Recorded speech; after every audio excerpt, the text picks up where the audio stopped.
బులెటిన్లో breaking news చూస్తున్నాం. ఇటు కేంద్ర ప్రభుత్వం సంచలన నిర్ణయం తీసుకుంది. అగ్రవర్ణాల్లోని పేదలకు 10% రిజర్వేషన్లు కేటాయించాలని నిర్ణయించింది. ఈ మేరకు ప్రధాని మోదీ అధ్యక్షతన జరిగిన కేంద్ర కేబినెట్ నిర్ణయం తీసుకుంది. ప్రభుత్వ ఉద్యోగాలు, విద్యా సంస్థల్లో ఈ రిజర్వేషన్లు వర్తిస్తాయి. దీనికి సంబంధించిన రాజ్యాంగ సవరణ బిల్లును రేపు పార్లమెంటులో ప్రవేశపెట్టనున్నారు. బులెటిన్లో బ్రేకింగ్ న్యూస్ చూస్తున్నాం. ఇక లోక్సభ ఎన్నికలు సమీపిస్తున్న తరుణంలో కేంద్ర ప్రభుత్వం తీసుకున్న నిర్ణయం ప్రాధాన్యత సంతరించుకుంది. మరోవైపు అగ్రవర్ణాల్లోని పేదలకు రిజర్వేషన్లు కల్పించాలనే డిమాండ్లు ఎప్పటి నుంచో ఉన్నాయి.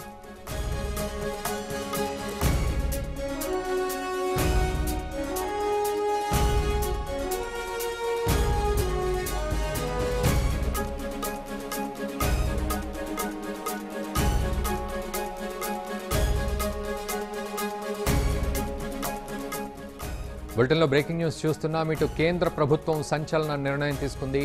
అగ్రవర్ణాల్లోని పేదలకు 10% రిజర్వేషన్లు కేటాయించాలని నిర్ణయించింది. ఈ మేరకు ప్రధాని మోదీ అధ్యక్షతన జరిగిన కేంద్ర కేబినెట్ నిర్ణయం తీసుకుంది. ప్రభుత్వ ఉద్యోగాలు, విద్యా సంస్థల్లో ఈ రిజర్వేషన్లు వర్తిస్తాయి. దీనికి సంబంధించిన రాజ్యాంగ సవరణ బిల్లును రేపు పార్లమెంటులో ప్రవేశపెట్టనున్నారు. లోక్సభ ఎన్నికలు సమీపిస్తున్న తరుణంలో కేంద్ర ప్రభుత్వం తీసుకున్న నిర్ణయం ప్రాధాన్యత సంతరించుకుంది. మరోవైపు అగ్రవర్ణాల్లోని పేదలకు రిజర్వేషన్లు కల్పించాలనే డిమాండ్లు ఎప్పటి నుంచో ఉన్నాయి.